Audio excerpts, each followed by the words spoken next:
Welcome everyone to Ruslan Bortnik YouTube channel. My name is James Talberg and I'm here today with Ruslan Bortnik going to discuss the latest updates about Ukraine. Ruslan, thank you so much for joining me today. Thank you for such ability to talk with you, James, today and to meet with our viewers on our channel. Thank you. Ruslan, I want to start today with focusing specifically on breaking down the situation on the front line. If we can go over all the points where there are currently fights, where are we standing now, and what are the trends if nothing will change for the next month? Yeah, go ahead. I opened the deep state map live. It's a volunteering project from Ukraine, which is discovering the frontline situation in a live all these days, starting from the beginning of the day, so everyone can check situation, can find the trends in this situation, can restore the historic of this war and maneuvers and changes during this war. But in generally, the situation is next. Russia is controlling over 111, almost 112,000 square kilometers of Ukrainian territory. It's near 18% and half of entire Ukrainian territory. For example, it's much bigger, like Hungary in Europe, in twice bigger than Holland, and so on. It's like bigger and like a middle range European country nowadays. It's a big chunk of land. Yeah, it's a big chunk of land which before the war were settled not less than 10 million people, inhabitants. So it's a before the 2014, you mean, before the first invasion? Before the first invasion. So it's like a Hungary plus. For example, Russia occupied these lands. Moreover, these lands are very, very important because it's a coast of Azov Sea. This is Azov Sea.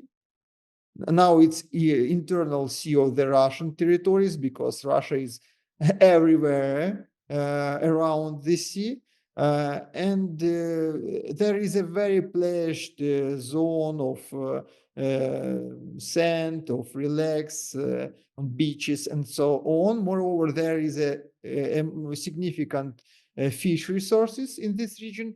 Moreover, these three occupied regions of Ukraine, I'm talking about the Lugansk, partially Donetsk Oblast, and partially Zaporizhzhia Oblast, for example, like this.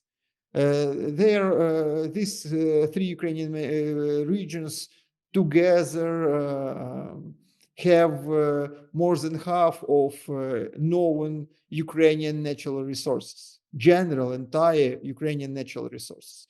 Moreover, we have, in general situation, we have a city Energodar areas where is a Zaporizhzhia nuclear power plant. The lowest price of it, near 20 billion United States dollars.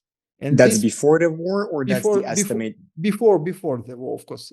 All the prices before the war. This nuclear power plant was built to fill the energy for main Ukrainian industrial region. I'm talking about Dnipro, Zaporizhzhia, Marganets, Kryvyi Rog. This region is the main Ukrainian industrial region, also from military industrial point. It was the nuclear station was built here to feed this region, to fuel the industrial heartland of Ukraine. Yeah, of course. It's a general entire situation of Ukraine. Moreover, the front line, our commander statement, nowadays front line between Ukraine and Russia is 1,173 kilometers length. Ruslan, when you're bringing up those numbers, you know what I'm thinking? I want to look at this from a perspective of attrition war that is going to last for a long time. Like, there is no fast advances, and we've been quite slow and balanced front line for the past year and a half. If we can calculate in square kilometers how much Russia has advanced for the past year, I think we'll have what, roughly about 1,000 square kilometers for the year.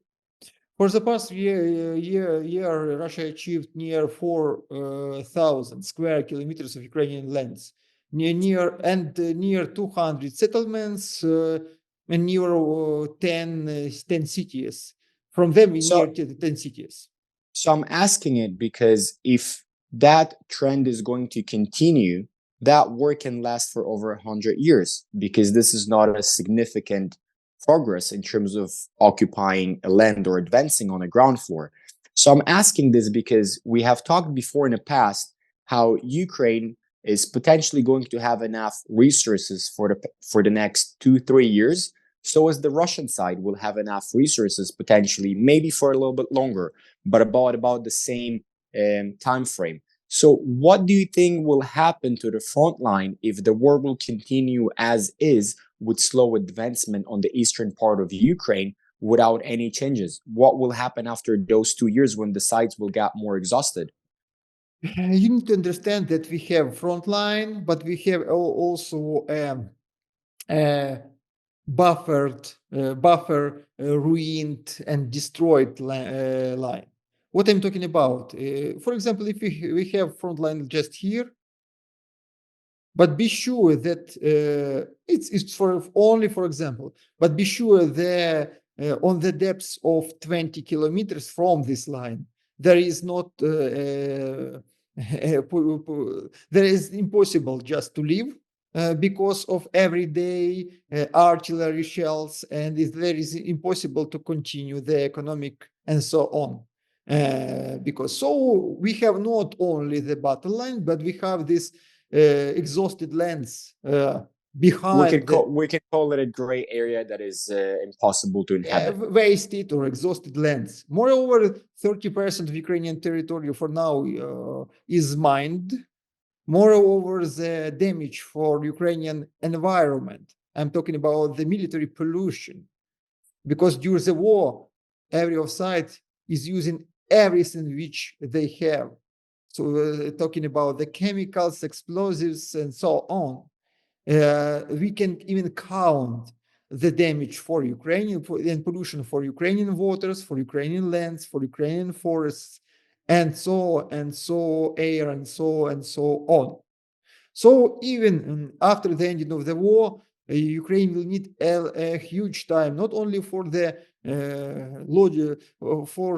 infrastructure restoration, but also for the nature restoration. Environmental, yeah. Environmental, you're right, restoration. It's a huge problem. But answering for your question, if you will take into account, I will show just if we will take into account the this year's Russian movements, we can predict, we can try to predict the situation in the next year. So we're gonna take the same month, but last year. Yeah, we are taking the January 1st, 2024, almost 1 year ago. Russia is controlling 108,500 square kilometers of Ukrainian lands. Let's see what was going on during the year. I try to use only a month minus changes. Oh, it doesn't work in this way. Okay, I'll try to do it. Another way. Yeah, I moved it automatically, but it will be a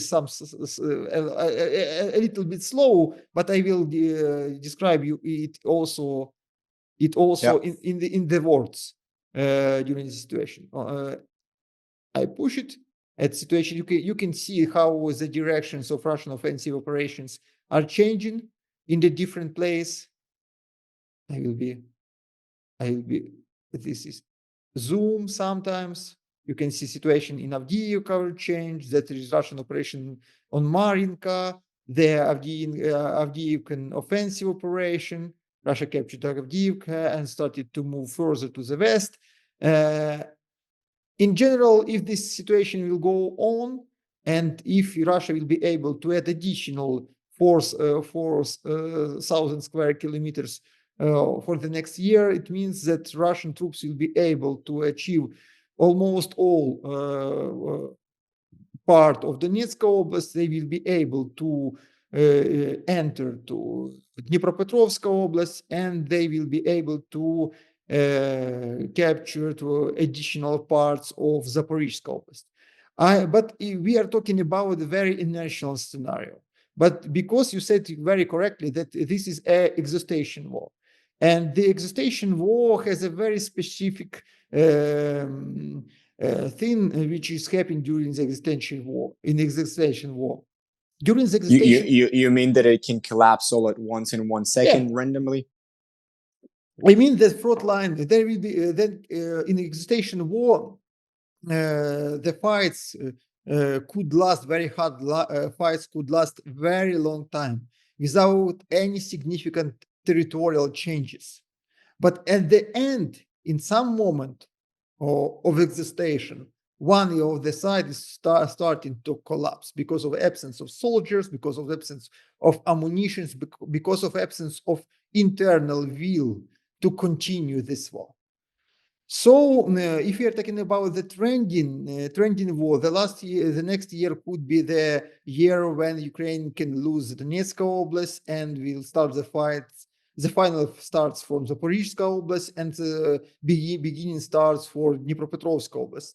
But we see the very negative tendencies in Ukrainian army and society now, and we can't refuse that situation when Ukrainian forces can collapse in any direction of the front because of the absence of support, because of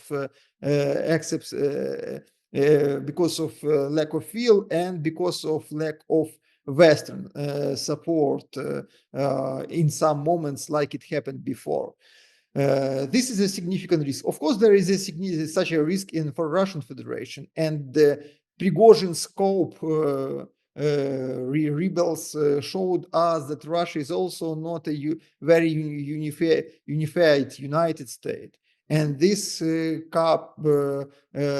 this is internal changes is also possible in nowadays Russia, but I think now it's less possible like it was in 2022 or 2023, because it looks like the bottom of the crisis Russia go over through, and now Russia is trying to resolve its resources advantage on the Ukrainian front. What about the Kursk region? It has been controlled by the Ukrainian forces for quite a while for now, and this is an important part for Russia to squeeze the Ukrainians out before the new elect president in the United States will come to the White House. Why, in your opinion, they're not capable removing the Ukrainians off their land? I will show you situation in general also in Kursk region, starting from operation. It was August 8 when this operation started. You can see how it. You can see how it was developing this situation. Kursk region, the blue painted part, it's a part under the control of Ukrainian forces. And you can see that in the sometime, for example, in September 6th, Ukraine controlled almost 900 square kilometers of Russian territory. But this situation was growing further. Yeah, we can see now the visuals. Yes, and now you can see how Russian forces are trying to cut this territory as much as they can. And for nowadays, Ukraine is controlling near less than 500 square kilometers of these lands. But Russian forces are not able to withdraw fully, to kick off fully Ukrainian forces from these lands. And this is a significant political problem for Russian government, because in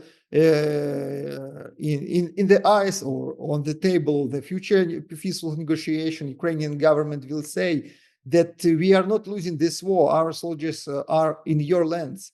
we are keeping your land, so let's change your lands for our lands. And you are not, you can't pretend that you are winning this war. So this is a very big political problem, and I think that before the ending of this problem, Russia will not go honesty to any negotiation. Yeah, because it's just going to look bad, right? Any Yeah. potential conclusion where, like, let's freeze the front line the way it is will mean that Ukrainians are also staying on the Russian land because that's part of the front line. What do you think is happening right now in terms of the European and the other, like the American, European, and other allies of the Ukraine in terms of the supplies, tanks, the F-16? Where are we standing now? Does Ukraine get enough of the weapons that it needs to get to keep balancing the front line? Now, Ukrainian Western allies, especially the democratic administration in the United States and its allies in Europe, are trying to store in Ukraine as much weapon and as much financial resources as it can be. Ukrainian president said that he is sure that the Western allies sent to Ukraine for now. They sent to Ukraine enough weapon and enough money to keep fight and to feel confident in during the next year, during the 2025. So they are trying to store to send to Ukraine as much as it's possible because everybody is looking and waiting for the new American administration can change its own attitude to They can change their policy in terms of supplying Ukraine with Ukraine weapons. and to support to Ukraine. And so everybody are in preparation to the starting negotiation with Trump and to come into this game, to Trump's coming to this game. For democratic administration and for allies of Biden's allies in Europe, in France, in Great Britain, and other countries, it's extremely important to give Ukrainian ability to keep this fighting, because if Ukrainian will lose this war, or if the Trump will start an audit of these supplies to Ukraine, it can be a political catastrophe for the Democrats in the United States and for their allies in Europe, because they spend a huge money, and there is always a risk that some of this money wouldn't spend respectfully and accordance to the law. In accordance to the law, and to keep this fight, to keep the situation going, it's a main strategy for the Western Europe and for the democratic administration in the United States, and they have hope that during the year, after the year of this continuation of the war, Trump also will be disappointed with the situation, and or he just forgot about the situation, and to this situation Push it to like out of the yes, priorities. on out of priorities, or it will be a very low focus of Trump's administration, or even Trump will be very disappointed of the Putin's behavior and will continue. And will start supplying more. Yeah, and will continue support of Ukraine. What means that there will not be any investigation of previous supplies of previous administration. Ruslan, thank you so much for all the updates today and for the observation of the map and what happened, the current trends and the future trends. We'll come back next week with more political updates about what's happening in Ukraine and around Ukraine. Thank you again. Thank you, James, very much too. Thank you, friends. And don't forget to subscribe for our channel. Bye-bye.